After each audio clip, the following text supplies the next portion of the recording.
J.K. Simmons and Titus Welliver's highly anticipated new crime drama, The Westies, premieres tonight on MGM+, and Screen Rant has an inside look at the making of the prestige streamer's latest masterpiece. The series was conceived by Chris Brancato, who has long made his mark on the genre since the days of Narcos, and Michael Paines, who worked alongside Brancato on Godfather of Harlem. The duo's pedigree alone makes it clear it won't be your average cops and robbers thriller, but there's much more to the story than that. The Westies follows the eponymous Irish-American gang at the height of their criminal activity, around Hell's Kitchen in the 1980s.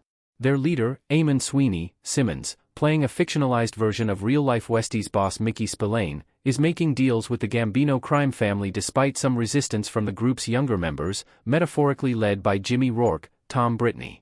To top it off, Sweeney's childhood associate and morally compromised beat cop Glenn Keenan, Welliver, has been tasked with investigating their illegal activity. The Westies official trailer play video 2:31. Screen Rant and several other press outlets had the honor of watching some of the aforementioned chaos unfold during a visit to the Westies set during 2025's Toronto International Film Festival. Read on to find out what we discovered, and how Brittney, Simmons, Welliver, and the showrunners introduced the series and its characters. The Westies focuses on father-son bonds, though they're not always blood ties. From a bird's-eye perspective, the Westies follows the dealings of the infamous Irish-American gang as they attempt to establish themselves among the five families, but the show's creators are just as interested in the generational divide found within the Westies themselves. Brancato set the scene succinctly. The story is really about a father-son relationship between a man who views this younger guy as his protege until said protege realizes his father figure isn't quite who he thought. We all realize the truth about our parents at some point or another, and that's kind of what we're getting at here.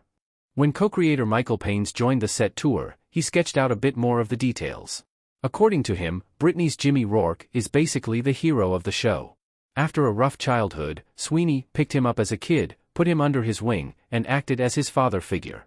Spoiler alert, part of the arc of the first season is Jimmy Roarke's disillusionment with Mr. Sweeney. Tom is an amazing actor, and he's doing an incredibly layered performance as Jimmy Roarke, who's a thug, but also someone who's smart and thinks three-dimensionally. He also has a moral compass that he realizes is lacking amongst his friends in Hell's Kitchen.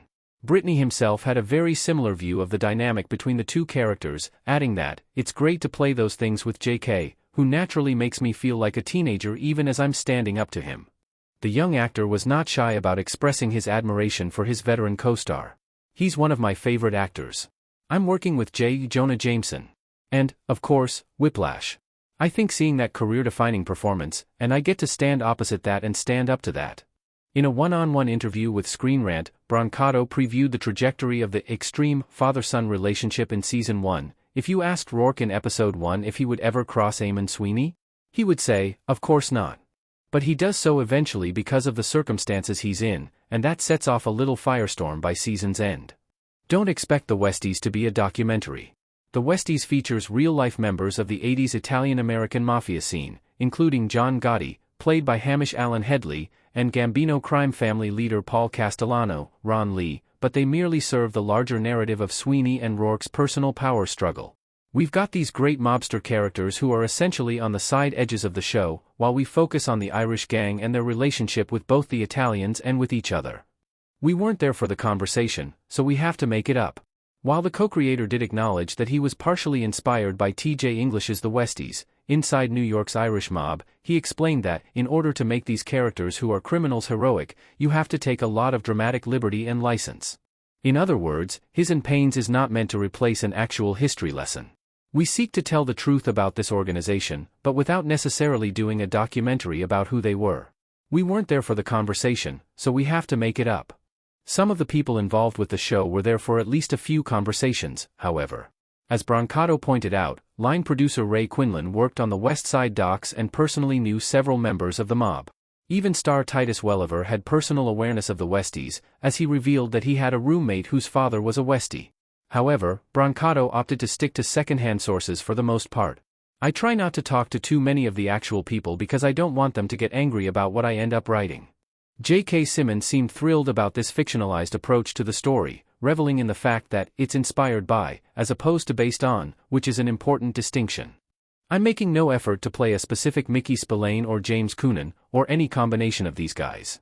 I'm playing the fictionalized version that Chris and Michael put on the page, and that we continue to evolve. Hopefully, we continue to evolve him for several more seasons.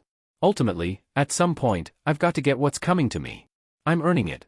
Toronto becomes New York City in the Westies. Despite taking place in the heart of Hell's Kitchen, the Westies was primarily filmed in Toronto. That was where Screen Rant witnessed the Cinespace Studios lot disguised as several New York City streets circa 1980. It's a little cheaper to do here, showrunner and part-time tour guide Chris Brancato revealed straightforwardly. With the help of visual effects and AI, we can actually do some big shots of New York City in 1980 that will blend into our set. Even without the aid of technology to enhance the NYC ambience, the sets were immersive and detailed, evoking the seedy corners known to be home to all manner of underhanded criminal dealings. Brancato admitted that the location scouting actually yielded